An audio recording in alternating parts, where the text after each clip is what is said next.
Welcome to another video. Now, I just recorded the entire video already without actually pressing record, but apart from that, let's dive right into it of what I personally think are the only two cameras that are worth buying in 2025 if you are a somewhat beginner or intermediate. If you're somebody who's looking into getting the highest end equipment, which you probably already know is going to be a Komodo X or Blackmagic Pixis, then you probably don't have to watch this video, know exactly to run to Canon and buy the R5 II. But if you're someone who looks into maybe upgrading their old as camera or looking into buying their first proper one, then this video is exactly for you, because I've just had a huge research period where I really updated myself on the very best cameras for every price range that may or may not make sense for anyone. So what I have concluded is that there are technically still only two cameras that are really worth buying in 2025, even though we have so many incredible cameras already released like 4 or 5 years ago. I'm currently shooting on the A7S III, and I want to state here that I'm not a Sony fanboy. Let's get this out of the way. But still, my camera is 4 years old or something, and it's still basically one of the best cameras that you can buy. Which already leads us to the first camera. The one I mainly recommend to anyone with a somewhat tight budget, okay? Somebody who is willing to probably invest something but doesn't really want to blow out their savings all too much, because things like lenses and potentially a monitor or gimbal and storage options and proper computer to edit on are all things that have to be bought as well. So what I can recommend here, and again, I want to preface this camera by saying that I'm not a Sony fanboy. There are people out there, many people, that swear by Sony. I have no idea why. Mainly probably because they've never had another camera system. I luckily tested almost every camera system there is, from Red to Blackmagic to Panasonic, Canon. I know more or less the quirks and ups of every system and every brand. And just because I am shooting A7S III right now, and just because it's been one of my favorite cameras of all time, does not mean that I'm a Sony fanboy. I actually, on a personal level, really despise Sony as a company. The customer support is absolutely awful. If you will have a problem with your camera, you can be sure that Sony will not fix it. There's been a huge disaster with software updates that Sony simply doesn't update their cameras for whatever reason, which is probably that they want you to buy the newer models. Then they had this whole issue with the A7S III software that it basically bricked half of the cameras that updated to it. But Sony was like, oh, your mainboard is broken. You have to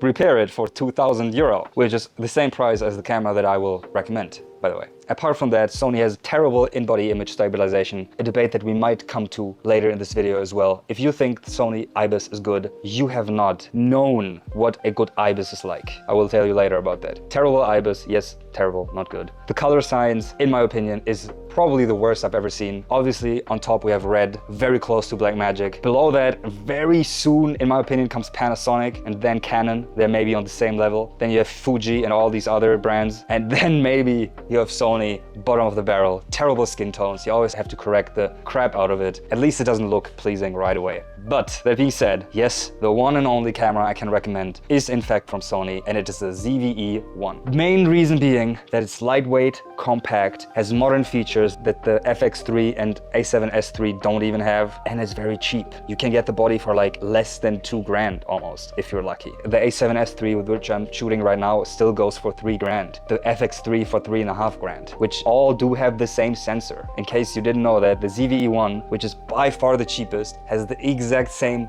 sensor and frame rates and color profile as the A7S III and FX3. They're technically more or less the same camera. Obviously there are differences. In the FX3 you have Cine EI, which only allows you to have 2 ISOs for the cleanest image. You can more or less do that manually in the ZV-E1 and A7S III, but it's a little more convenient. You have shutter angle on the FX3. You do not have this on the A7S III or ZV-E1. But these are all little things, software related, where I personally feel like the hardware matters almost the most. You also have a viewfinder on the A7S III, a more articulated grip. The ZV-E1 is way more compact, and you will probably not like the ergonomics as much. You have less buttons, you have one less scroll wheel. But these are all things that I think are probably a good thing, because it takes a lot of confusion out of the image. It's a very, very stripped down version, but it also has a better autofocus system with the AI features, with the AI chip. It also has autofocus in clear image zoom, at least for the eyes, which the A7S III and FX3 do not have, if that's something you need. I actually came to use the clear image zoom quite often, because it is nice to zoom in with barely any degradation in image quality. You have the boost stabilization, or whatever it's called, although it does have a massive crop, which I do not like, which we talk about in the next camera as well. But it basically has the same dual native ISO. It can see in the dark at 12,800. Unfortunately, the image is also pretty grainy. Like, I don't know, all these Sony fanboys, again, I'm going to piss off with that, but the FX3, A7S3 and ZV-E1 actually have a pretty noisy image. It's so incredibly noisy when it's not properly overexposed or when the ISO is anything above the base values. Even at base value, the noise is pretty heavy, but it's manageable. You know, it's a small sensor. The noise is pretty big because it only has 12 megapixels. Aha, only 12 megapixel. Now we can get into a whole debate there if whether or not 12 megapixel is enough. And I can tell you, it definitely is. This sensor allows you to shoot in 4K 120 with only a 1.1 crop. It shoots in 4K 60 with no crop. Obviously 4K 30, and it does 12 megapixel pictures, which is also plenty fine. If you are looking into printing billboards, 12 megapixel is not enough. If you're simply doing social media or client work, 12 megapixel will mostly be enough for almost everybody. Even if you print it out on a big print, nobody will ever notice. And if they might notice, you can upscale it with AI. I don't care. I don't know. This debate to me is so ridiculous because I've been in the same camp of thinking more megapixel is way better,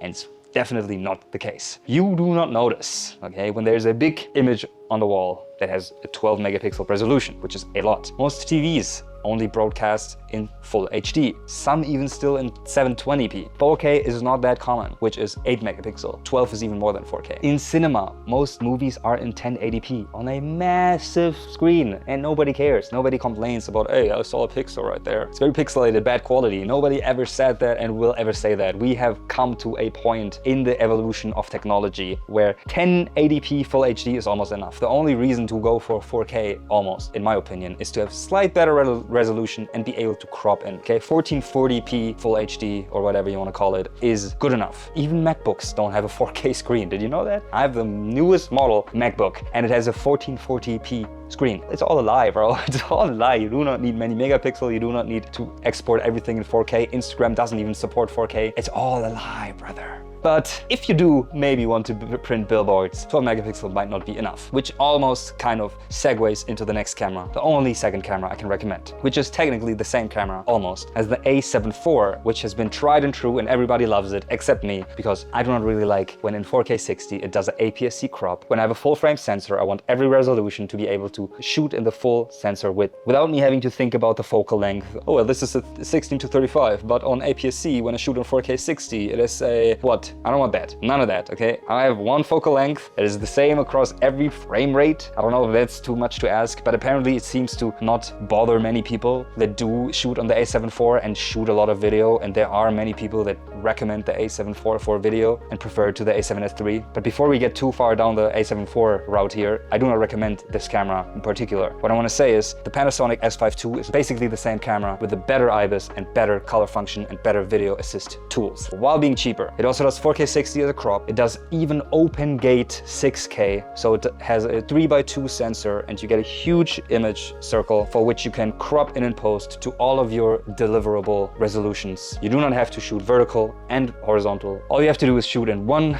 aspect ratio and then crop in later in post. You cannot do this with the 16:9 sensor that the A7S III, FX3, ZV-E1, or mostly every camera nowadays still shoots with. So yeah, open gate 30 FPS, 6K, amazing if you do not need slow motion much and do not care about having an APS-C crop 1.5 times when you shoot in 4K 60. I personally don't like that, as I mentioned, but each their own. I might even still downgrade from the A7S III because I do look into buying a smaller, lighter, compact camera because I travel so much. S5 II, the best IBIS in the game, so good that you cannot even comprehend how good it is if you've never used a Panasonic camera, and this is no hyperbole, this is actually true. I switched from the Panasonic GH6 to the A7S III from Sony, and I was so disappointed of how bad the IBIS is. I know people might say, yeah, but the sensor is bigger, it's way more difficult to stabilize. No, it's absolutely not. The algorithm and mechanical components of the IBIS are not that complicated, that it is due to the sensor size that is absolutely abysmal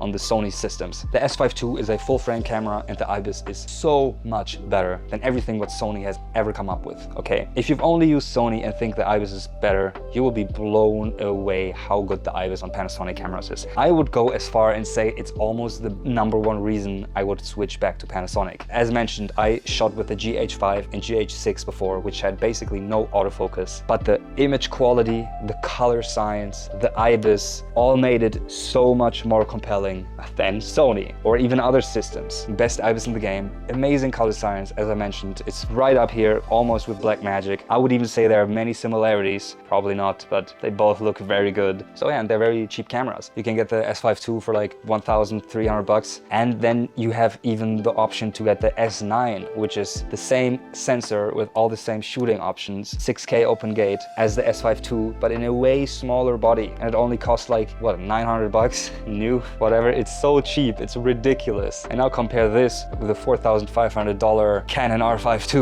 you know? Is it really such a big difference? Do you really need that? Does a professional even need that? Most likely not. Most of the people that I know that are professionals do not shoot with any of these high-end cameras. It is not necessary. I know we often have this obsession with the newest, best high frame rate gear, a la camera conspiracies, if you know the channel, but it's just not necessary. Ask yourself, when is good enough good enough? It is right now with all these cameras that we have around for many months and even years already. You could in 10 years go back and buy a Sony a7S III and probably nothing will have changed because resolutions will not change. 10-bit color science is everything that you need and more. We have come to a point in technological evolution where these things are not important anymore. But yeah, anyways, and if you ask yourself about the autofocus of the Panasonic S5 II, I can assure you that it is way, way, way good enough, anything you would ever need and desire and want. Panasonic definitely has caught up. There have been many tests of the Panasonic S5 II and even the newer cameras that basically declare it as almost at the same level as Sony and Canon, with a marginal difference that nobody can really notice in real world use cases, okay? So please, let's not debate about, is the autofocus good enough on the S5 II? It is 100%, and it is the superior camera to the